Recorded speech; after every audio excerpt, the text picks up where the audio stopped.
Well, former Chief Financial Officer at the Merafong municipality has appeared in the specialised commercial crimes court in Pretoria for illegally transferring public funds into the now defunct VBS Mutual Bank.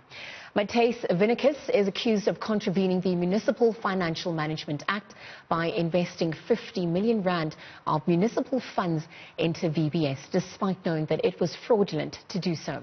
The latest court appearance forms part of a series of arrests made last week related to the defrauding of the mutual lender of up to 2 billion rand. Some of the monies lost were either from pension funds invested over the years by the poor or funds illegally transferred by municipalities to keep the bank afloat. The former CFO is understood to have flagged the unlawfulness of the transfers but acted on instruction from the then acting municipal manager Romeo Muaudi. Also tell us a little bit more about how this latest court appearance fits into the bigger picture. We're now joined on the line by NPA Sipho Ngwema. Sipho, good morning. Thank you very much for joining us.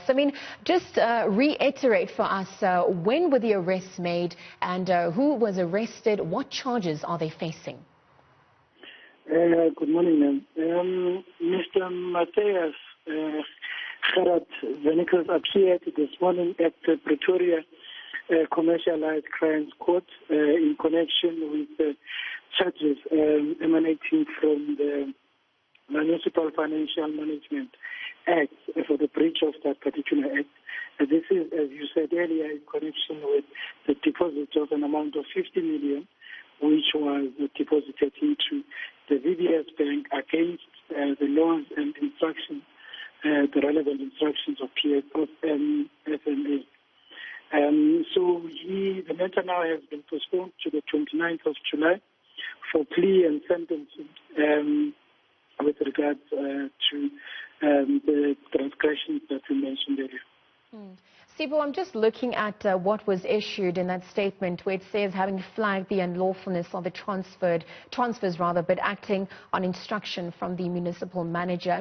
Just based on that that has surfaced, will he be entering a plea bargain? What are the options that he will be able to entertain at this point?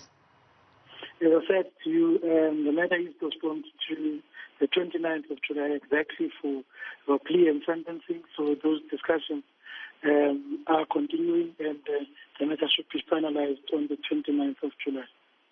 And then just in terms of, this arrest, obviously following previous arrests that also been made, can you contextualize how this fits into the bigger picture of the case that is unfolding?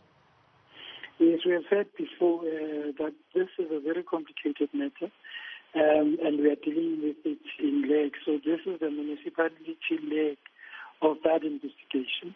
This is the arrest in that leg, which is slightly different from the other leg, which we dealt with about a week ago, which involved the 8 accused. So we are dealing with this matter in various legs because of its complexity, and we want to make sure that nothing falls between the cracks, and this is why we continue with the strategy of starting from the top and making sure that we deal with the various legs until we get to the most bottom part of this transgression.